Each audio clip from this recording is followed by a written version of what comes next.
Netflix पर इसी 1 मार्च एक वेब सीरीज रिलीज हुई है, मामला लीगल है।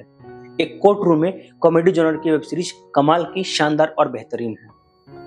हालांकि कोर्ट रूम में कॉमेडी वाली फिल्में तो बहुत सारी आ चुकी हैं, जिसमें जॉली एलएलबी और जॉली एलएलबी 2 शामिल है, लेकिन ये जो फिल्में आई हैं जॉली एलएलबी 2, इन सब फिल्मों की खास बात क्या थी कि 10 पॉइंट में से 5 पॉइंट जो होता था वो सच और 5 पॉइंट एक इमेजिनेशन वर्ल्ड होता था।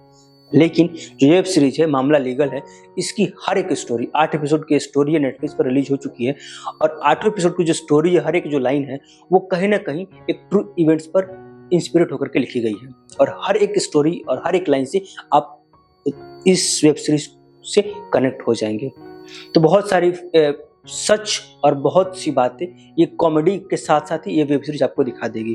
किस तरह से कोर्ट रूम जितना आसान दिख जाता है उतना आसान होता नहीं है, किस तरह से वहाँ के लॉयर, वहाँ के एडवोकेट सर्वाइव कर रहे होते हैं एक अपने डेस्क के लिए, अब खुद एक 100-200 रुपए के लिए।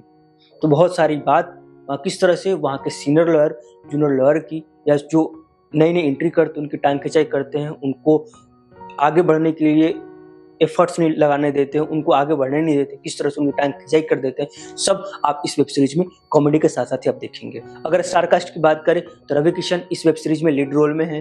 पहली बार एक एडवोकेट के रोल में खुद को क्या बेहतरीन ढाला और क्या कमाल की एक्टिंग की है। मतलब बिल्कुल भी ये कहा नहीं जा सकता कि भाई साहब अभी सीख रहा है या फिर कुछ कुछ कमियां हैं। ये वेब सीरीज जो है पूरी तरह से पैसा वसूल वेब सीरीज होने वाली है और बिल्कुल आपको देखना चाहिए।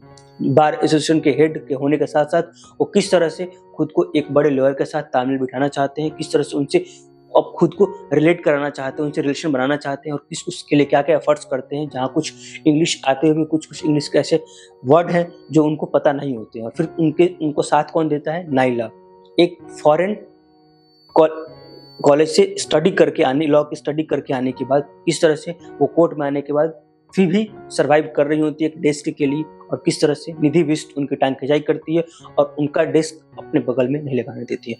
बहुत सारी बातों का खुलासा और क्वेश्चन के साथ साथ बहुत सारी बातें आप जानेंगे इस वेब सीरीज को।